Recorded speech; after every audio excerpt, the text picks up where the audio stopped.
Hello and welcome back to my channel. Please enjoy some sketching while I talk about what we're going to be doing today. I have spent a lot of time thinking about the artistic process in general, of how it varies from person to person, and I've been trying to perfect my process, just in the sense of which I can do the best I can do. This is shitty sketching here because I copied and pasted it and then removed the entire point, of which the point of balance is, so the character was completely unbalanced. But I'm getting off topic. Holy crap.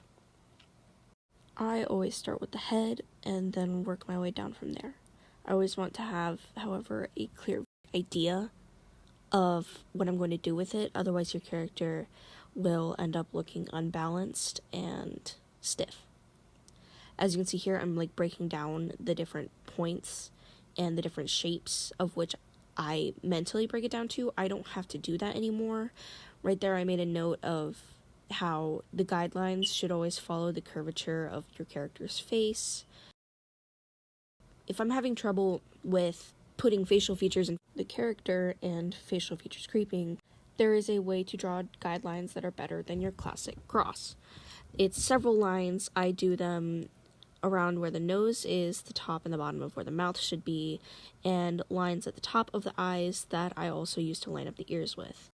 A lot of people struggle with hair, but I find that if you start with a defined hairline, then it gets much easier.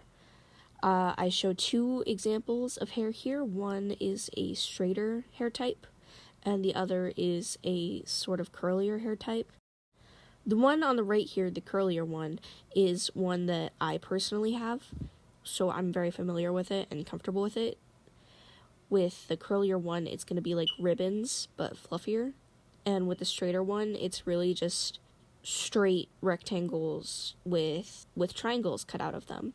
And I know it obviously seems much more complicated than that, but those are really just the basic shapes and ideas that you want to start with if you're not that experienced with drawing hair. Ah yes, hands. The bane of every artist's existence.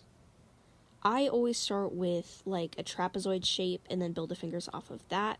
You can break it down into simple rectangles. One important thing to remember is that the middle and the ring finger tend to clump together a lot. I put a lot of examples here using the same method for different types. I made them sharper, I made them rounder, I made them wider, I made them slimmer. You can use these really sharp ways to accentuate knuckles, and then you can have a shorter, stubby hand type you could use maybe for a child character. I put as many as I could think of here, and I tried some different angles so I could really try and show my process here. But a lot of this comes really easy to me because I try to think in a third dimensional perspective. So I tried to visualize that here, thinking of it as more 3D shapes rather than 2D, with the fingers being more cylindrical and the hand, palm, obviously being a sort of cube, with the thumb being connected to a cube while also being a rectangular prism. With this next one, I tried for a slimmer look at a different angle. I didn't really establish the shapes as much here. I just started with a trapezoid and used that as a way to visualize the hand from the side. I marked with red here what's kind of behind, and I tried a different pose. And with connecting the arm to the hand is tricky too. When the hand is facing forward, you're going to want to leave little ledges so you can see that it's particularly a different part of the arm. But with side facing, it kind of fades into it. And then with foreshortening, it's a whole nother deal. Let me know if you'd like me to do a video covering foreshortening. So as of late, I don't really do line art. This is more of a secondary messy sketch. So if your plan is to make strong, smooth line art, don't do what I do, because this isn't line art. This is just another sketch. With line art, you're going to want to have strong, confident strokes, and I do some of those right next to my character.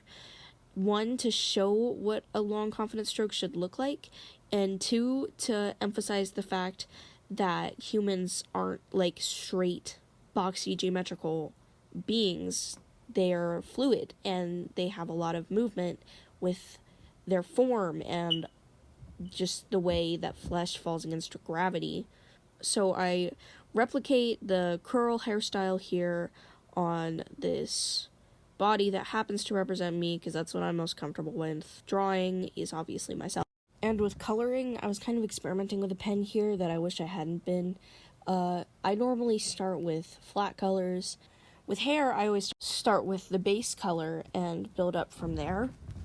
Here you can see I'm starting to like define the different curls and locks and values with a bit of a darker brown. It's really hard to see right now, but that's because I have a really weird process.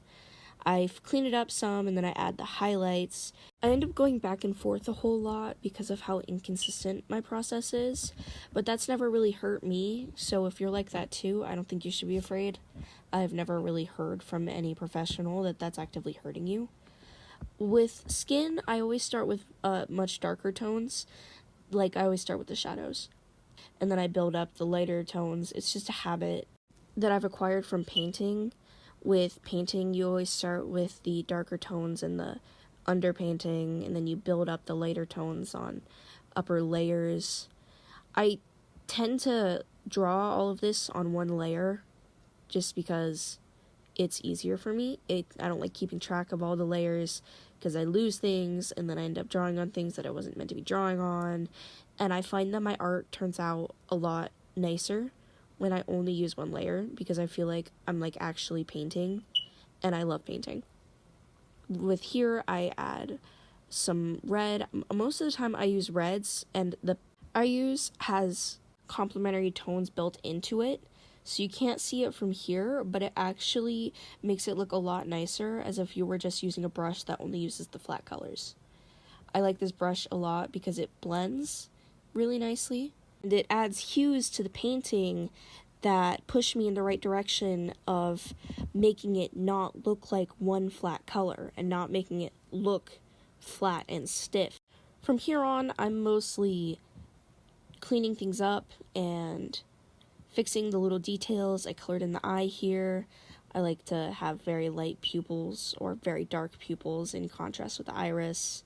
Cleaned up the mouth here. Don't like the mouth very much. I wish I would have gone on and fixed that. With some darker colors like the black on the bra, I like to start light and add the shadows. I kind of replicate what I was doing over on the left, but I didn't do it as well because I was running out of time and I have to go eat dinner soon. So I got pretty lazy up on the left here, but I was pretty proud of this whole painting, and I hope you guys like it too. And I hope any of this can be helpful for you at all through your art journey. And I hope all of you have a great day or night wherever you are. Thank you so much for watching. Tell me what you'd like to see next. I would love to show an example of how I draw different body types, different races, different genders. Just tell me what you guys want to see. Thank you so much for watching.